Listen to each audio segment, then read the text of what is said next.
Hello viewers, আজকে নিয়ে আসছি নতুন একটা ব্লগ। এই ব্লগে দেখাবো চাঁদপুর পুরান বাজারের ইলিশের যে একটা রমরমা অবস্থা, সেটা দেখাবো যে কি পরিমাণ ইলিশ এখানে ধরা পড়ে আপনাদেরকে, সেটা আজকে দেখাবো। তো অনেকেই ভাবে যে চাঁদপুরের মানুষ শুধু ইলিশ আর ইলিশ খায়, আসলে বাস্তবতা তার ভিন্ন। কেননা এখানে ইলিশের দাম থাকে অনেক বেশি, যা গরিব এবং মধ্যবিত্তদের কেনার সাধ্যের বাহিরে থাকে। দেখেন কত ইলিশ এখানে, টনে টনে ইলিশ সাজিয়ে রাখা হয়েছে, মনে হচ্ছে এক একটা ইলিশের বেড। এখানে শুধু ইলিশ মাছে নয়, বিভিন্ন প্রজাতির মাছ থাকে। এই দেখছেন, এগুলো হচ্ছে অন্য প্রজাতির মাছ, ইলিশ নয়, বাট বেশিরভাগই ইলিশ। একটা ইলিশের কেজি প্রায় হচ্ছে 1.5 থেকে 2 কেজি, কোনোটা 1 কেজি বা হাফ কেজি, বাট এখানে 1 কেজির উপরে ইলিশে বেশি। আর এখানে প্রচুর মাছ থাকে এবং মানুষেরও আনাগোনা বেশি থাকে। তো আমরা এখানে গেলাম, গিয়ে আসলে জিজ্ঞাসা করার সুযোগ পেলাম না যে কত টাকা মাছের কেজি। আনুপাতিক হারে বলা যায় এখানে হচ্ছে কেজি প্রতি মাছের দর হচ্ছে ১২০০ থেকে ১৫০০ টাকা। মোটামুটি রিজনেবল প্রাইসে পাওয়া যায় এখানে। কিন্তু একটা সুযোগ সুবিধা পাওয়া যায়, এখানে একদম চাঁদপুরের খাঁটি ইলিশ পাওয়া যায়। আর এখানে যে কোথায় থেকে মাছ ধরে আনে সেটাও আমরা দেখাবো আজকে আপনাদেরকে এই ভিডিওতে। স্পেশালি এখানে বড় বড় মাছের জন্য বিখ্যাত এই জায়গাটা। বিভিন্ন জায়গা থেকে মানুষ আসে এবং এখান থেকে মাছ ক্রয় করে নিয়ে যায়। অনেকের একটা মিশ্র ধারণা রয়েছে যে চাঁদপুরের মানুষ মানে শুধু ইলিশ খায়, ইলিশ খায়। ওরা হচ্ছে ডুব দিয়ে ইলিশ ধরে। আসলে ভাই, এটা হচ্ছে সম্পূর্ণ ভুল ধারণা।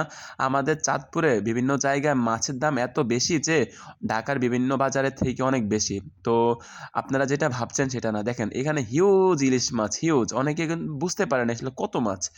বিভিন্ন জায়গা থেকে মাছ আসে এখানে, স্পেশালি চাঁদপুরের মোহনা থেকে এখানে মাছগুলো আসে। এই দেখেন একেকটা মাছের ওজন কেমন হবে এগুলার। আর একেকটা এগুলা মনে হচ্ছে যে এই যে আরেকটা দেখলাম আমরা বেডের মতো সারিবদ্ধ করে রাখা হয়েছে। আর এখানে হচ্ছে যে শৌখিন মানুষরাই মূলত আসে ক্রয় বিক্রয়ের জন্য। কেননা এখানে মাছের দাম যতটুকু হোক না কেন, কিন্তু ভালো মাছ পাওয়া যায়। এখন দেখাবো যে আপনাদেরকে কীরকম নৌকা করে মাছ ধরা হয়। আসলে এই যে এখান থেকে জেলেরা মাছ নিয়ে আসতেছে এই নৌকাগুলো থেকে।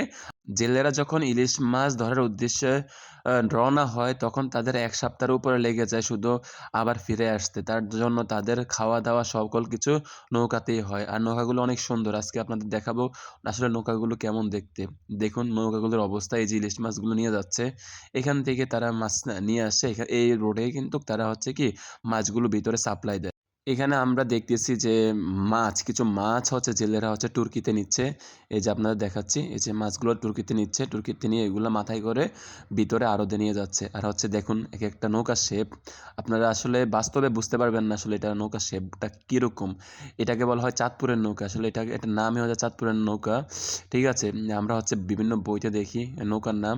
আর চাঁদপুরের নৌকা হচ্ছে এগুলা। এখানে মহিলারাও থাকে, পুরুষও থাকে। কেন রান্নাবান্নার ব্যবস্থা থাকতে হয় তাদের জন্য। আর এখানে তারা একদিন যখন বের হয়, প্রায় ১ সপ্তাহের মতো লেগে যায়। তো বন্ধুরা, আমি একটা মিস্টেক করেছিলাম। আসলে বাজারের নাম হচ্ছে বড় স্টেশনের মাছের বাজার, ঠিক আছে?